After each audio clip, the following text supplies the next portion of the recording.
Every storm begins in silence, not with thunder or lightning, but with a quiet heaviness in the air that only one person can feel. This story begins with a woman named Emma Carter, who once believed that silence meant safety, until she learned that silence can also be a cage. Emma met David when she was 23. She had just finished college and dreamed of becoming an art teacher. He was older, confident, and charming, the kind of man who noticed her when the rest of the world passed her by. When he smiled, it felt like sunlight.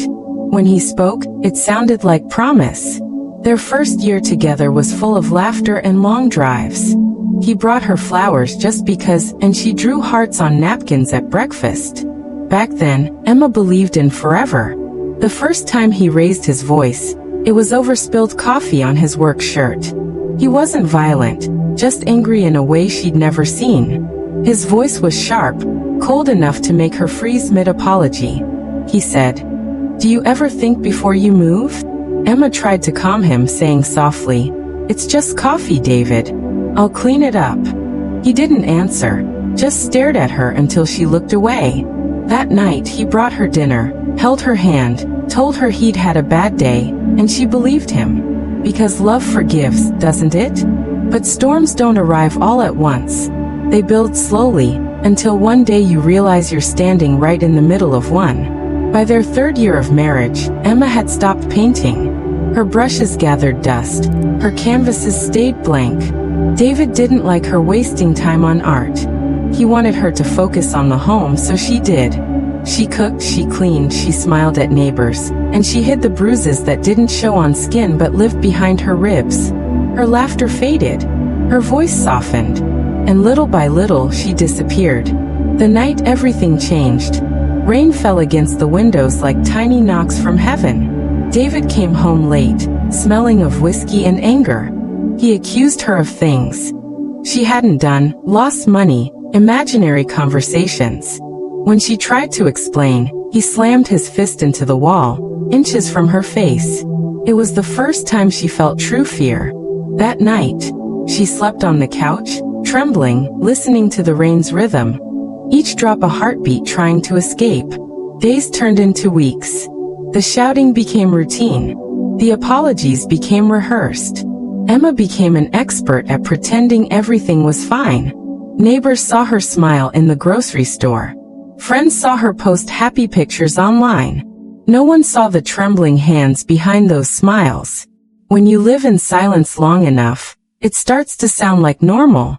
But somewhere deep inside, a small voice still lived. Faint but stubborn. A whisper saying, "You are still here." It spoke through flashes of dreams. Sunlight on paintbrushes, the smell of turpentine, her mother's voice from long ago. "Don't ever let someone dim your colors, baby." One morning after another long night of tears, Emma went into the spare room that once held her art. A single canvas leaned against the wall, blank and waiting. She sat on the floor, picked up an old brush, dipped it into faded blue paint, and touched the canvas. Her hand shook. But the moment the color spread across that white space, something inside her broke open. Not in pain, but in release. Tears streamed down her face as she whispered, "I'm still me." The silence didn't feel empty anymore. It felt like a beginning. That night, she hid the painting under her bed. She didn't know why. Maybe fear. Maybe instinct. But she knew she had created proof that she was still alive. And in a house where she felt invisible, that proof meant everything. Weeks passed. David's temper worsened, but that voice inside her grew louder. It said, "You can't live like this forever. You deserve peace. You are not what he says you are." She didn't believe it fully, but she wanted to, and wanting was already a kind of rebellion. One afternoon at the grocery store, she dropped her wallet. The woman behind her, an older lady named Mrs. Green, bent down to help. Their eyes met, and for a moment, something passed between them, a quiet understanding. Mrs. Green noticed the bruise near Emma's wrist but said nothing. Instead, she slipped a small note into Emma's shopping bag. That night, when Emma unpacked her groceries, she found it. A piece of folded paper with words written in gentle handwriting. "If you ever need a safe place, I'm here." "You are not alone. MG." Emma stared at the note for a long time. She didn't cry. She didn't move. She just held it in her trembling hands. For the first time in years, she didn't feel completely alone. That small act, a stranger's quiet kindness, planted a seed inside her heart. And though the storm around her still raged, something within her began to shift. It wasn't hope yet, but it was close. Every journey begins before the first step. For Emma, it began with a brushstroke, a note, and a whisper that refused to die. Because sometimes bravery doesn't come as a scream. Sometimes it's just a quiet woman holding a piece of paper and whispering to herself, "Not yet, but soon." Morning sunlight spilled through the curtains, soft and pale, touching the cracks in the old wooden floor. Emma sat at the edge of her bed, her hands wrapped around a cold cup of coffee she hadn't touched. She stared at the blank wall ahead, lost between the life she lived and the life she dreamed of. David was still asleep in the other room. The house was quiet, too quiet, the kind of quiet that made every breath sound like guilt. The note from Mrs. Green lay folded inside her nightstand. She had read it so many times the edges had worn soft. Sometimes, late at night, she traced the letters with her fingers as if they were a prayer. "You are not alone." The words echoed in her chest like a heartbeat. She was trying to remember. That day, she painted again. She didn't plan to. It just happened. The canvas under her bed called to her. And when she pulled it out, she saw how the dust had settled like fog across its edges. She brushed it away and began to paint. This time the color was red, deep and raw. It looked like pain and fire at the same time. As she worked, she cried. Not the quiet tears she'd learned to hide, but deep, shaking sobs that seemed to come from every year she'd lost.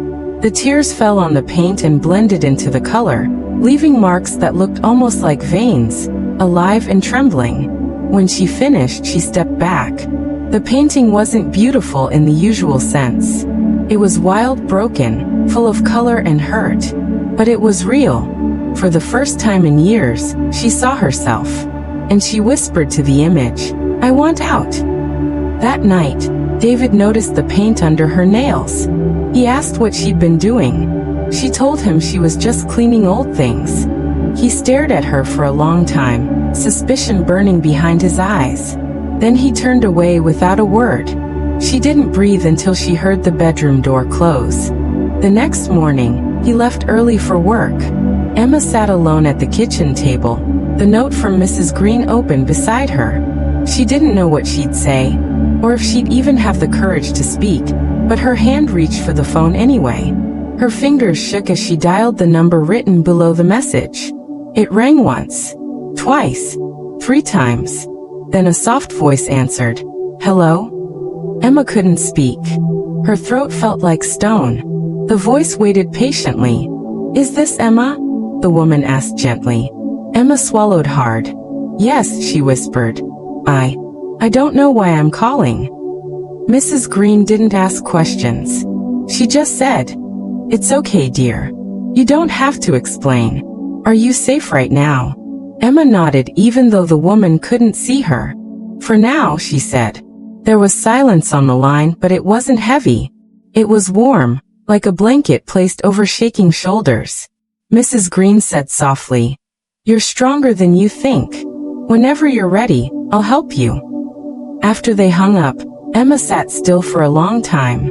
She hadn't realized how heavy her heart had become until she felt the smallest piece of it lift. That evening, David came home earlier than usual. His eyes were darker, his movements restless. He asked her where she'd been, why she hadn't answered his texts. She said her phone had died. He didn't believe her. He grabbed her wrist hard enough to make her wince. "Don't lie to me," he said through clenched teeth. For a second, she thought he might hit her. But he didn't. He just stared into her eyes with a look that made her skin crawl. Then he dropped her hand and walked away. Emma stood there, her wrist burning, her breath trembling. That night, she didn't sleep. She sat by the window and watched the moon slide slowly across the sky. Somewhere between midnight and dawn, she made a promise to herself. She didn't say it aloud.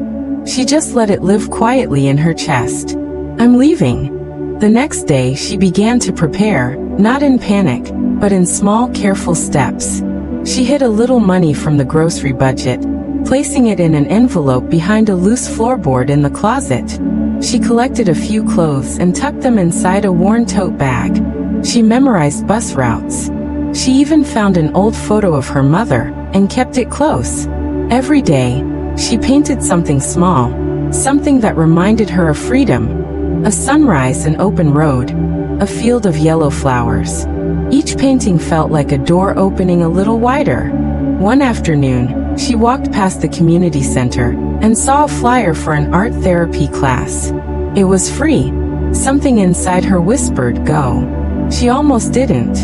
Her heart pounded as she stepped inside, expecting someone to stop her. But no one did. The room smelled of paint and quiet hope. A woman with kind eyes welcomed her in. "We just express ourselves here," she said softly. "No rules." Emma nodded and picked up a brush. She didn't talk much that day. She just painted. The teacher walked by and paused behind her. "That's powerful," she said, looking at the colors Emma had chosen. Blue, red, and white, all swirling together like wind and fire. "What's it called?" Emma looked at her canvas and whispered, "The Storm." When the class ended, she felt something she hadn't felt in years, a hint of peace. She thanked the teacher and walked home slowly, her mind full of quiet strength. But when she reached the house, David's car was already in the driveway. He wasn't supposed to be home. Her heartbeat quickened. When she stepped inside, he was sitting at the table, holding the art class flyer. "Where were you?" he asked. His voice was calm, too calm. "You've been lying again, haven't you?" She tried to explain, but he stood and slammed his hand against the table. "You think you can just go do whatever you want?" His voice rose. "You're mine, Emma. You don't go anywhere without me." Something inside her broke. Not the kind of break that destroys, but the kind that frees. She looked at him, eyes steady, and said quietly, "I'm not yours." The words hung in the air like lightning. For a moment, neither of them moved. Then David grabbed his keys and stormed out of the house, the door slamming so hard it shook the walls. Emma stood there, trembling, her heart pounding in her ears. She didn't cry. She didn't chase him. She just looked at the door and whispered to herself, "Soon." That night, she didn't sleep again. She packed her small bag, the note, the envelope of money, her mother's photo, and her painting of the storm. She placed them near the door. And when dawn came, she stood by the window, watching the first light spill across the quiet street. She didn't know what waited for her. She didn't know if she could really do it. But she knew one thing with absolute certainty: she couldn't stay. As the sun rose, she felt the weight of every bruise, every insult, every night of fear, and then she felt something else rising with it, her own strength. She closed her eyes, breathed deeply, and whispered again, "I'm leaving." The morning was quiet, soft with mist, the kind that blurs the edges of everything and makes the world feel half awake. Emma stood in the doorway of the house she had lived in for 8 years. The house where she had learned to whisper instead of speak, where she had painted her pain in secret, where she had survived storms no one else had seen. Her hands trembled as she looked around one last time. The couch by the window, the chipped kitchen table, the framed photo from happier days. All of it felt distant now, like memories from someone else's life. She didn't take much. Just a small bag, a little money, the note, her mother's photo, and her painting of the storm. The rest she left behind. She opened the door quietly, afraid of the sound it made, as if even the creak of the hinges might betray her. Stepping outside, she felt the cool air brush against her face. It smelled of rain and freedom. For a moment she froze. Her heart raced so fast it hurt. What if he came back? What if she couldn't do it? What if she was making the biggest mistake of her life? But then she remembered Mrs. Green's voice on the phone, soft and steady. "You're stronger than you think." Emma walked down the steps, her shoes damp with dew, and didn't look back. Each step felt heavy and light at the same time. like grief and hope holding hands. When she reached the end of the street, she turned the corner, and for the first time in years, she was walking without fear. The bus station was almost empty. The woman behind the counter looked half asleep. Emma asked for a ticket to anywhere far enough to start over. The woman smiled gently and said, "There's one leaving in 10 minutes for Columbus." Emma nodded, handed over the money and took the ticket. Her hands shook as she held it. It felt like holding a new life on a small piece of paper. When the bus arrived, she climbed aboard, found a seat by the window, and pulled her coat tight. As the engine started, she pressed her forehead against the glass. The town passed by in slow motion. Familiar streets, familiar stores, everything that had been her whole world shrinking behind her. She thought she might cry, but no tears came. She was too tired for tears. The bus rolled forward, carrying her towards something she couldn't yet name. Hours passed in silence. The world outside changed from small towns to wide fields to highways lined with trees. Somewhere along the way, Emma fell asleep. In her dreams, she saw the painting again, blue and red swirling together, turning slowly into white. When she woke, the bus had stopped at a small diner for a break. She stepped outside, stretched, and looked up at the sky. It was gray but open. She hadn't seen it like that in years, without the weight of fear pressing down. She went inside, ordered coffee, and sat by the window. Across the room, a woman in her 60s was reading a book. When she caught Emma looking, she smiled. It was the kind of smile that didn't need words. Emma smiled back, shy but grateful. When she finished, she returned to the bus. She reached into her bag and pulled out the note from Mrs. Green, reading it again. "You are not alone." She didn't know why, but those words felt like a promise. By the time the bus reached Columbus, it was evening. The city lights glowed like scattered stars. She didn't know anyone there. She didn't even have a plan. But when she stepped off the bus and felt the hum of the city around her, she realized she wasn't afraid. Not anymore. She found a small motel near the station, paid for one night, and stood in front of the mirror. Her reflection looked older, thinner, but there was something new in her eyes, something alive. She whispered to herself, "You made it." That night, she slept deeply for the first time in years. No shouting. No footsteps in the hall. Just the quiet sound of rain against the window and her own steady breathing. The next morning, she walked to a local shelter Mrs. Green had mentioned. It was small but warm, painted in soft colors. A woman with kind eyes welcomed her, offered coffee, and listened as Emma spoke, slowly at first, then faster, as if the words had been waiting years to be heard. The woman didn't interrupt. She just nodded and said, "You're safe now." Those words broke something inside her, and she cried. Not from fear this time, but from relief. It felt strange, crying without shame. The woman put a hand on her shoulder and said, "We have a counselor who runs an art therapy group. I think you'd like it." Emma smiled weakly. "Art therapy," she said almost to herself. "That sounds like home." A week later, she joined the group. The first day, she sat in the corner, quiet and unsure. The room smelled of paint and coffee, and the people around her spoke in low, gentle tones. When it was her turn to share, she didn't talk about her story. She just painted. Her brush moved slowly, almost shyly, across the canvas. She painted a single tree standing in a storm. Its branches bent but not broken. When she finished, the counselor came over and asked softly, "What do you see in this?" Emma looked at it for a long moment and said, "Survival." From that day, she kept coming back. Each session, she painted more.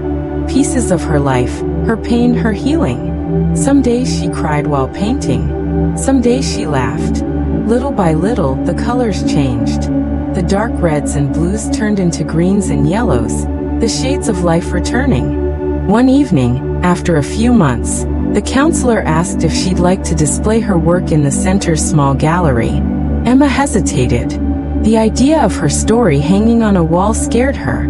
But then she thought about how many women might see it, and realized they weren't alone. She said yes. The night of the exhibition, the small room was filled with quiet music and soft chatter. Her paintings lined the walls, each one a piece of her journey. People stopped, looked, and felt. When someone asked about the storm, Emma simply said, "That was the night I found myself again." Mrs. Green was there too, standing near the back. When Emma saw her, she walked over and hugged her tightly. No words were needed. Sometimes gratitude speaks in silence. As the evening ended, Emma stood by the window, looking out at the city lights. She realized she wasn't just surviving anymore. She was living. She had left behind fear, but she hadn't lost everything. She had found herself. And sometimes, that's the most beautiful thing a person can ever find. Months passed like quiet waves, each one carrying Emma a little further from the shore of who she used to be. The shelter became more than a place of safety. It became her small world of beginnings. Every morning she helped serve coffee, folded donated clothes, or read stories to the children who came with their mothers. She found herself listening to laughter again, noticing the small beauty in ordinary things. The smell of soap, the sound of pencils on paper, the way sunlight filtered through old glass windows. She was learning how to exist again without fear. One afternoon, while she was cleaning brushes after art therapy, the counselor came over and said softly, "There's a new woman here. She hasn't spoken since she arrived. Would you sit with her?" Emma hesitated, unsure if she was ready to hold someone else's silence. But then she nodded. The woman sat alone in the corner, her hands clasped tightly, eyes distant. Emma sat beside her without a word. For a long time, they just sat there, two shadows of different storms. Then Emma quietly pushed a small canvas toward her and said, "Sometimes it's easier to start with color." The woman looked at her uncertain, but slowly took the brush. She dipped it into blue paint and began to draw uneven lines. Emma painted too, side by side, wordless but together. After a while, the woman whispered, "I used to paint before everything." Emma looked at her and smiled softly. "Then you still can. You still have that." Something changed that day. The woman came back the next morning, and the one after that. They began to talk, share little things, small stories that weren't so small at all. Emma realized that helping someone else heal was like reopening a window in her own soul. The air that entered was both painful and freeing. Weeks turned into months. Emma started volunteering at local community centers, teaching art workshops for women who had lost their sense of self. She didn't talk about her past. She didn't have to. Her presence said enough, gentle, grounded, patient. Her voice carried quiet strength, the kind that doesn't demand attention but holds it through truth. One evening, as she packed up brushes after a session, one of the younger women asked, "How did you stop being afraid?" Emma paused, then said softly, "I didn't stop being afraid.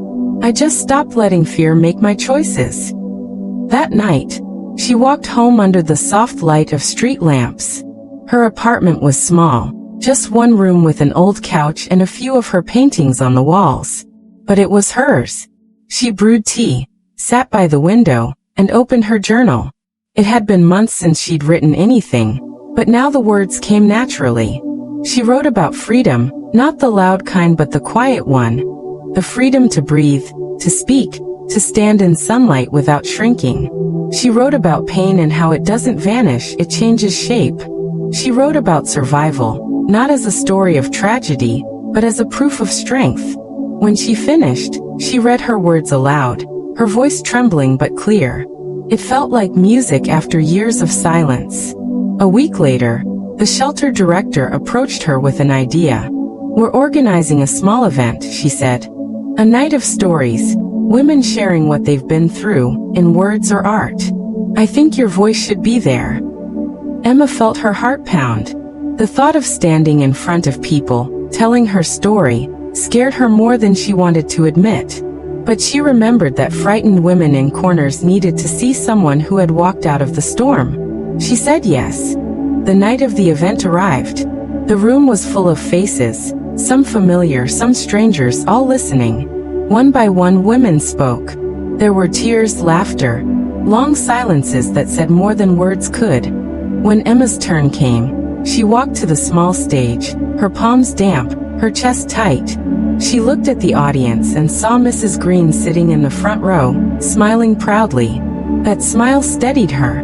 She began to speak, not from a script but from memory, from scars, from heart.